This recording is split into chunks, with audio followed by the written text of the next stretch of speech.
सभी जनपद से आए हुए हमारे साथियों, उलमा इकराम, पदाधिकारियों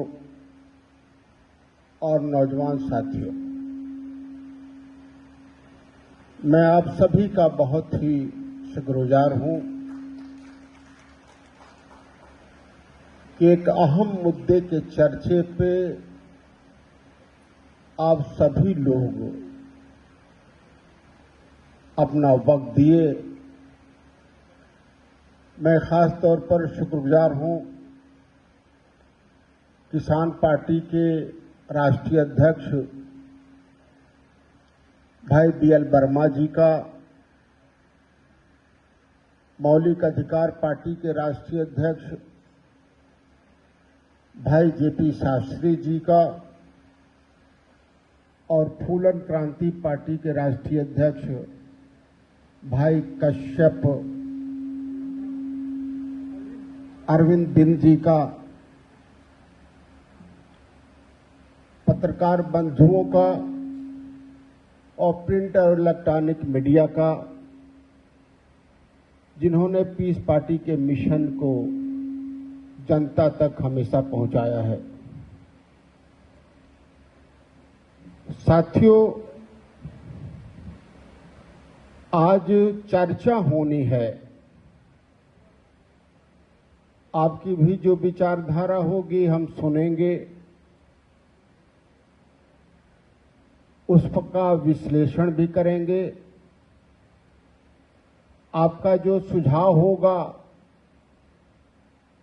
उसका भी हम सम्मान के साथ अपने कार्यक्रमों में समायोजित करेंगे और इस तरीके से एक ऐसा निर्णय लिया जाएगा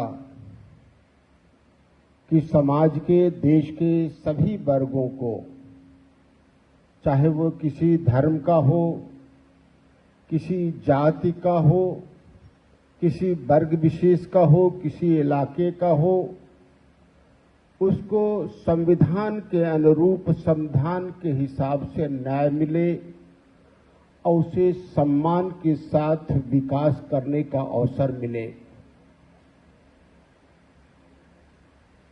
हमारा संविधान इस देश को जिन लोगों ने आजाद कराया, जिन लोगों ने अपने जान माल की कुर्बानी दी और जिन लोगों ने अपने स्वार्थ को पीछे रख करके जनता और देश के लिए काम करने का काम किया, उन लोगों की सहभागिता रही है हमारे संविधान को बनाने में। और जो लोग नहीं जानते उन्हें मैं बताना चाहता हूं कि इस देश के लिए करीब 40,000 से ज्यादा उलमा इकराम ने कुर्बानी दी है और इस देश को आजादी दिलाने के लिए लाखों मुसलमानों ने अपनी कुर्बानी दी, क्योंकि उन्हें गुलामी पसंद नहीं थी, वो आजादी पसंद थी और अपनी स्वार्थ के बजाय वो देश के लिए और इस समाज में इंसाफ के लिए और इस समाज के जनता के लिए वो उद्धार चाहते थे, उत्थान चाहते थे और सम्मान के साथ जीने का अवसर चाहते थे। बहुत सारी गलतफहमियां हैं इस समाज में, बहुत सारी गलतफहमियां सिर्फ इस्लाम, दीन इस्लाम को मानने वालों में नहीं, जिन्हें हम मुसलमान कहते हैं, बल्कि सनातन धर्म के मानने वालों में भी, जिन्हें हम हिंदू कहते हैं, बौद्ध धर्म के मानने वालों में भी और सिख धर्म के मानने वालों में।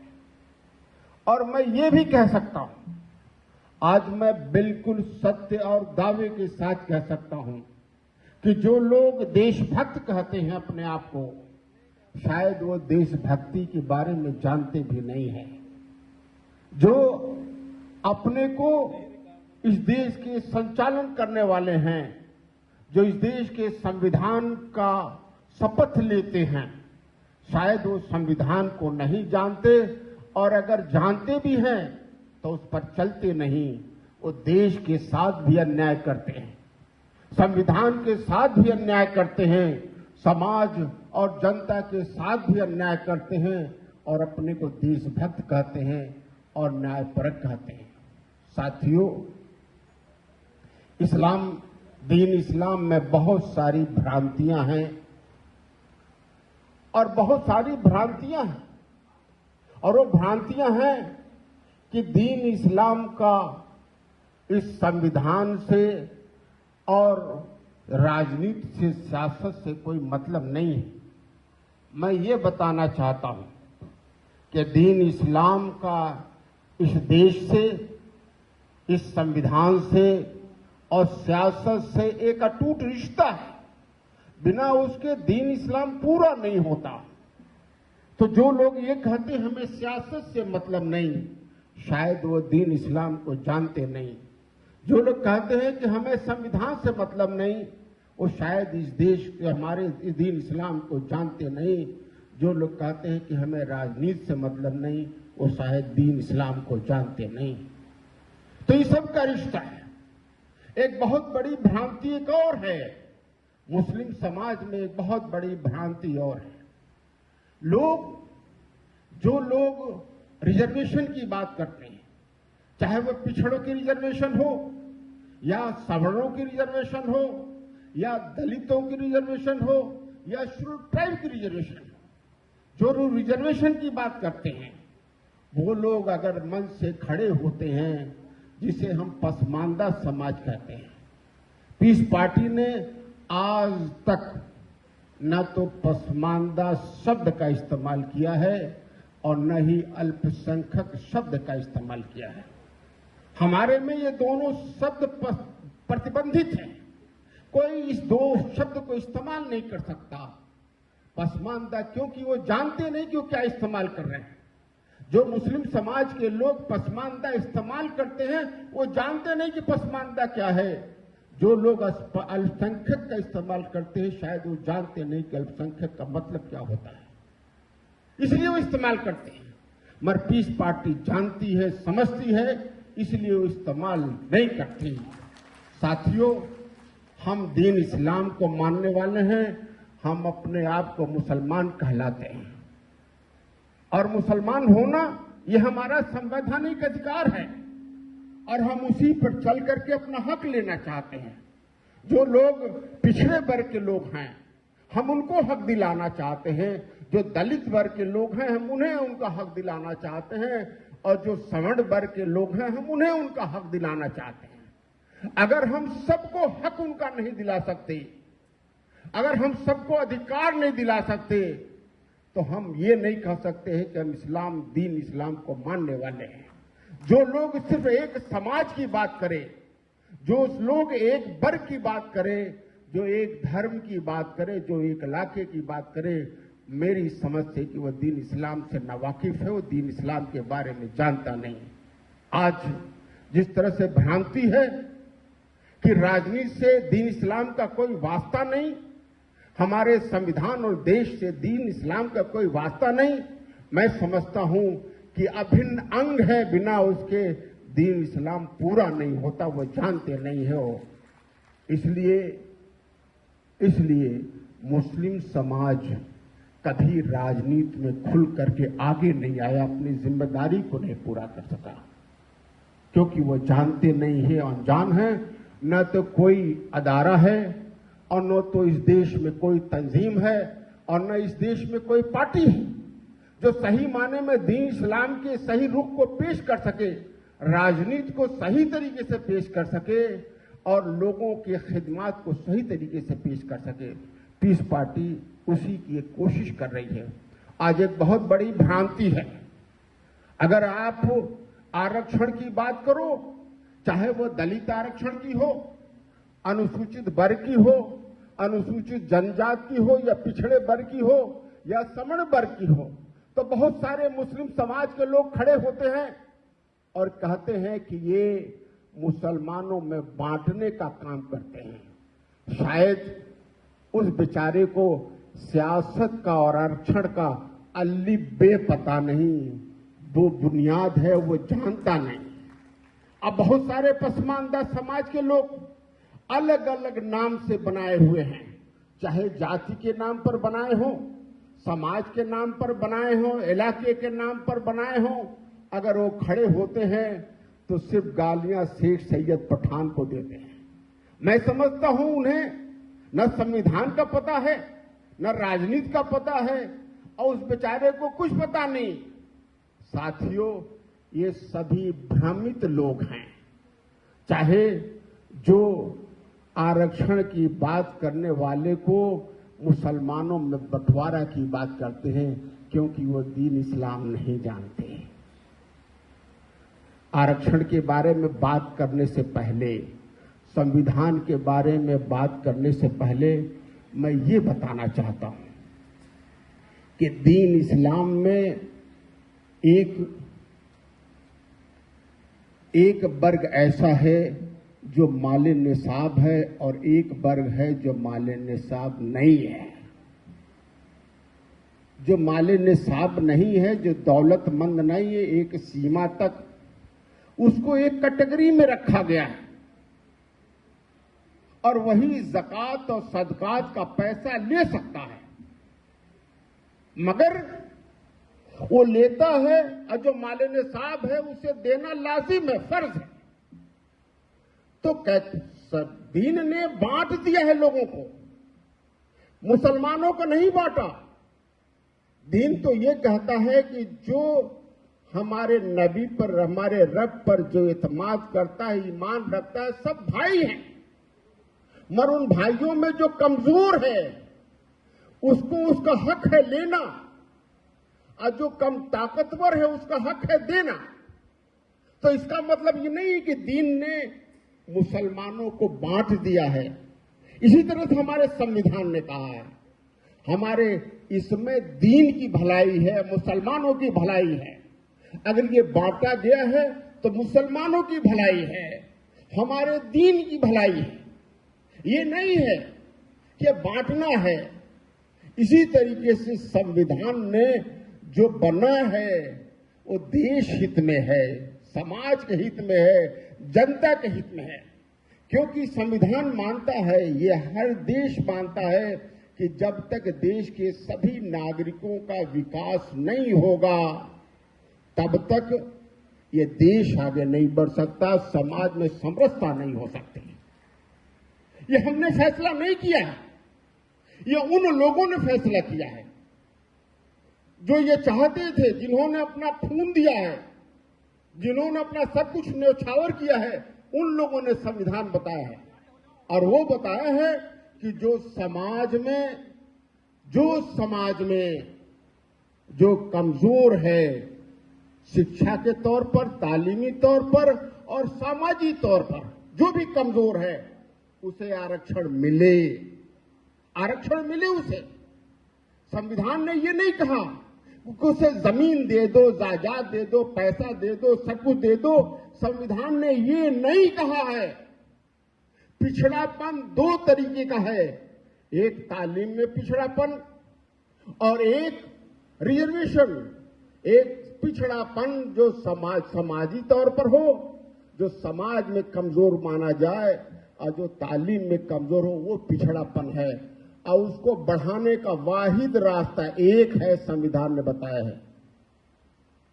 उसको, इस देश को आगे बढ़ाने के लिए, इस समाज को आगे बढ़ाने के लिए, समाज की तरक्की के लिए आरक्षण देना है। तो जो लोग इस आरक्षण का विरोध करते हैं, जो लोग आरक्षण देना नहीं चाहते, जो मजहब के नाम पर बांटते हैं, वो देश के विरोधी हैं, संविधान के विरोधी हैं। वो कैसे राष्ट्रभक्त कैसे हो सकते, वो दीन को कैसे मान सकते। दीन कहता है कि जो कमजोर हैं उनकी मदद किया जाए, मदद लेना उनका हक है, और जो ताकतवर हैं उनको मदद करना उन पर फर्ज है। तो यही तो संविधान ने किया है। इसलिए दीन की तरीके पर चलता है हमारा संविधान। दीन इस्लाम के तरीके उसके मुखालिफ नहीं है। जो नहीं जानते वो कहते हैं मुखालिफ है, इससे कोई मतलब नहीं। साथियों, तो मैं ये कह रहा था कि संविधान आज आरक्षण, सवर्ण वर्ग में आरक्षण है, आज पिछड़े वर्ग में आरक्षण है, आज अनुसूचित जाति में आरक्षण है, आज अनुसूचित जनजाति में आरक्षण है।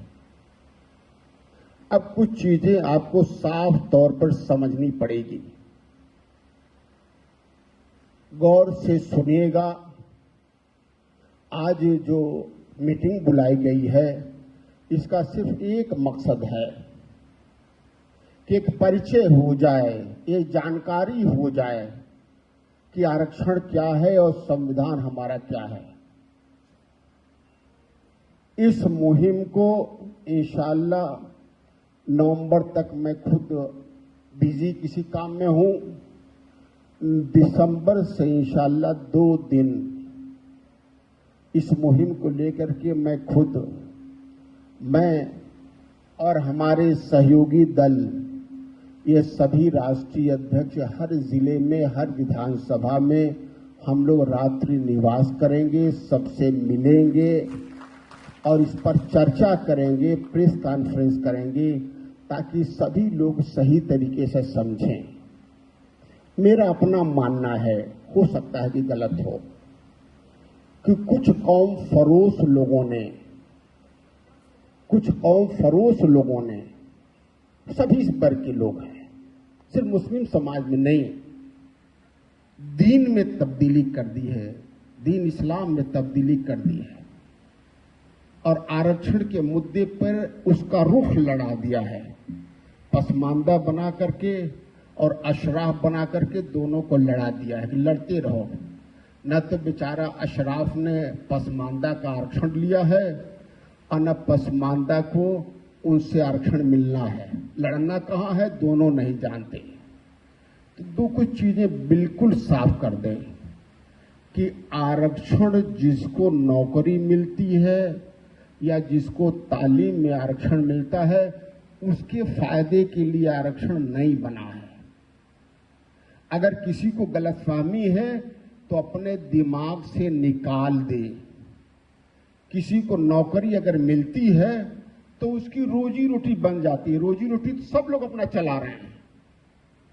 तो ये आरक्षण और तालीम रोजी रोटी के लिए नहीं है कि अगर दलित को आरक्षण मिल जाएगा तो उसको रोजी रोटी मिल जाएगा, पिछड़े को किसी घर को मिल जाएगा उसको मिल जाएगी रोजी रोटी, नहीं, उसके लिए नहीं है। ये दिमाग से निकाल दे, क्योंकि आरक्षण का फैसला संवैधानिक है। ये हमारे देश और समाज के लिए है। अगर मुस्लिम समाज में आरक्षण है तो सिर्फ पिछड़ों को, दलितों को नहीं फायदा है, ये सारे मुस्लिम समाज को है, ये सारे पिछड़े समाज। अगर मुस्लिम समाज को दलित आरक्षण मिलता है तो दलित मुसलमानों को फायदा नहीं है, ये सारे मुसलमानों को है, चाहे पिछड़ा हो, दलित हो, अगड़ा हो, इससे कोई मतलब नहीं, सारे मुसलमानों को है। सिर्फ मुसलमानों को ही नहीं है, बल्कि दूसरे पिछड़े और दलितों को भी है, सवर्णों को भी है, इस समाज को और देश को फायदा है। क्योंकि आरक्षण सिर्फ किसी समाज के लिए, किसी व्यक्ति के लिए नहीं हो सकता। हमारा संविधान किसी खास व्यक्ति के लिए नहीं बनता, बल्कि देश के उन्नति के लिए, समाज के उन्नति के लिए बनता है। तो ये बात बिल्कुल साफ है और हमारे संविधान ने इसकी गारंटी दी है कि धर्म के नाम पर इसमें किसी के साथ भेदभाव नहीं हो सकता। संविधान की धारा 14 से लेके 21 तक इसी को बताता है कि मजहब के नाम पर भेदभाव नहीं किया जा सकता। इस संविधान के आरक्षण में मजहब के नाम पर भेदभाव नहीं किया जा सकता, क्योंकि भेदभाव जब होगा तो समाज को न्याय नहीं मिलेगा, इस देश को न्याय नहीं मिलेगा, हमारे संविधान को न्याय नहीं मिलेगा। इसलिए उन्होंने कहा कि इससे भेदभाव नहीं होगा, किसी के साथ भेदभाव नहीं होगा।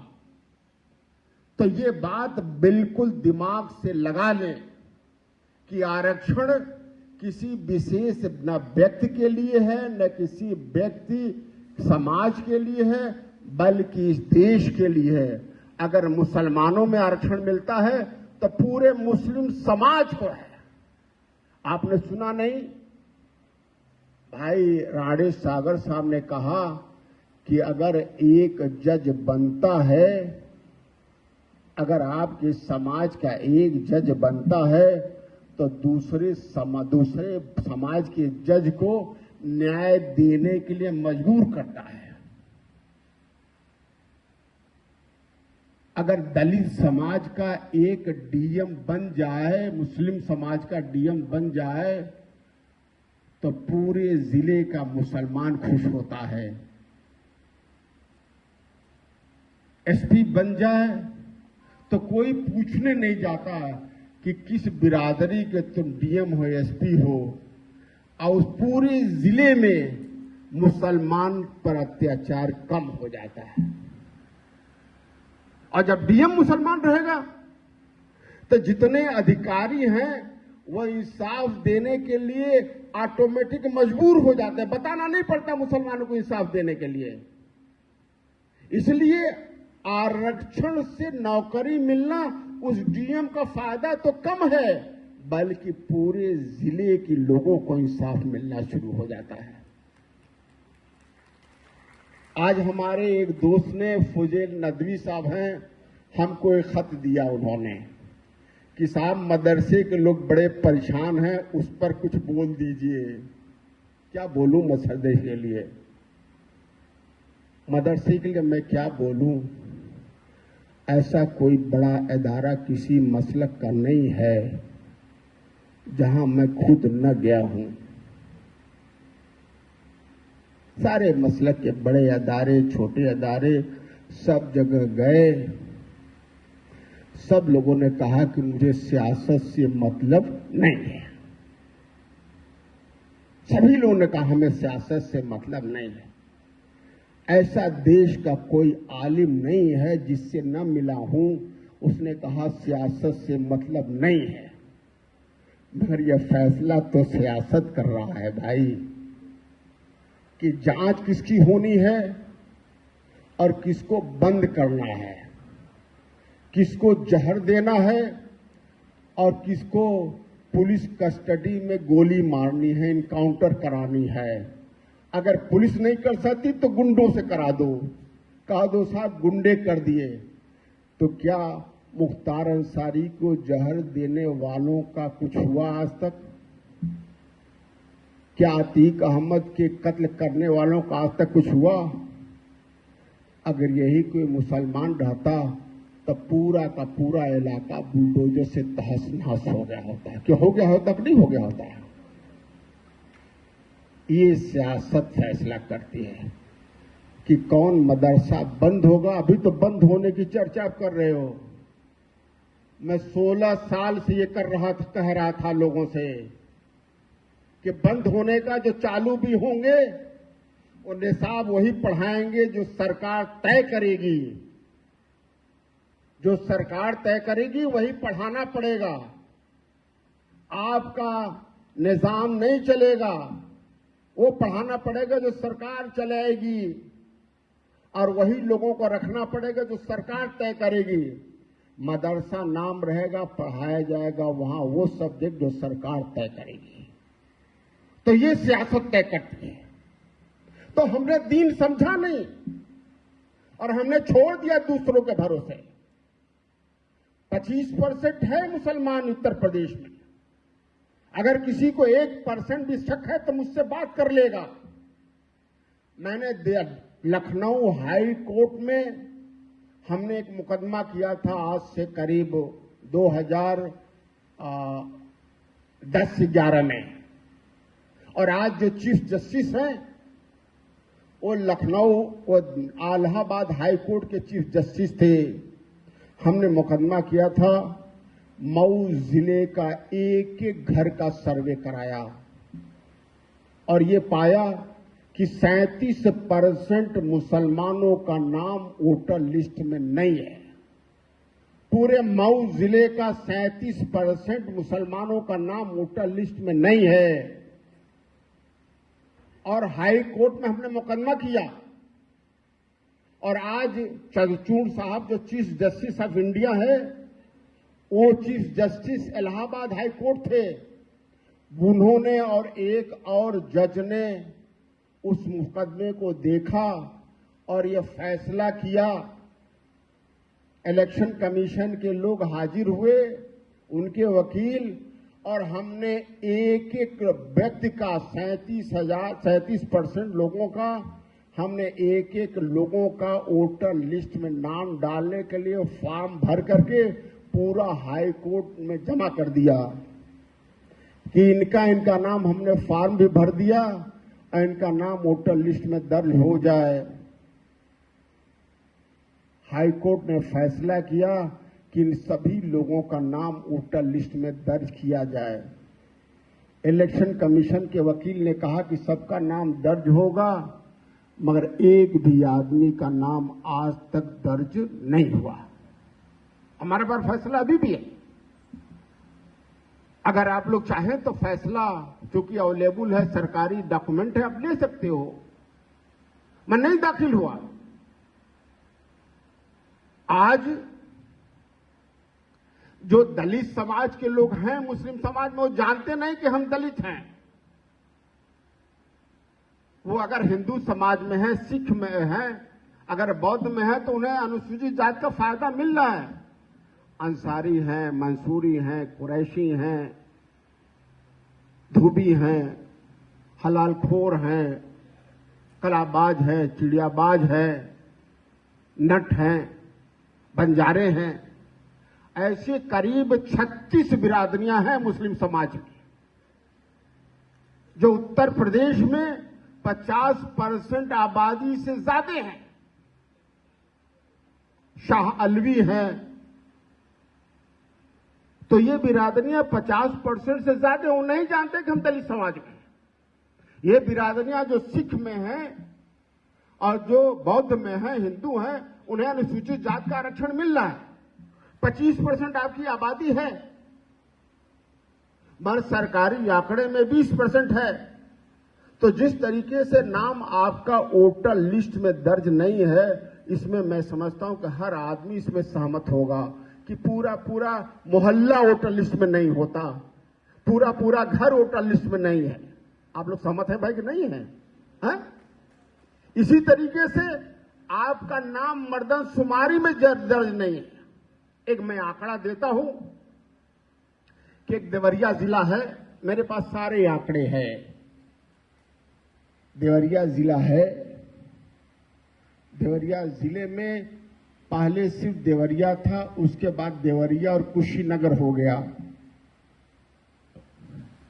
तो सरकारी आंकड़ा 10 साल में होता है। अभी पिछला आंकड़ा 2011 का है, अभी 21 का आया नहीं है। तो सरकारी आंकड़े में जब देवरिया जिला था, जितनी आबादी देवरिया जिला में मुसलमानों की थी, जब 10 साल में देवरिया से कुशीनगर और देवरिया बन गया, 2 जिला हो गया, तो दोनों जिले की अगर मुस्लिम आबादी जोड़ेंगे आप, तो उससे 10 साल पहले से कम हो जाती है। कहीं नहीं हुआ। वहीं हिंदू समाज की आबादी 20% बढ़ गई और मुस्लिम समाज की 10% कम हो गई। तो ये मर्दमशुमारी का आंकड़ा है, क्योंकि दलित समाज का और मुस्लिम समाज का इस मर्दमशुमारी में आंकड़ा देना जरूरी होता है, ब्लॉक तहसील वाइज। याद रखिएगा, मुस्लिम समाज का और दलित समाज का आंकड़ा कितना है और मजहब के हिसाब से तहसील वाइज देना जरूरी होता है आंकड़े में। पूरे टोटल पॉपुलेशन और हर तहसील में मुसलमान कितनी आबादी है और दलित कितनी आबादी है, हर 10 साल में देना होता है, मगर और किसी समाज का नहीं देना होता है। इसलिए आंकड़ा आप देख लो, मिल जाएगा आपको। तो मैं ये कह रहा था कि अगर उसका 50% भी मुसलमान है, अगर अनुसूचित जात में अगर मिल जाए उसे तो कम से कम 12 से 13%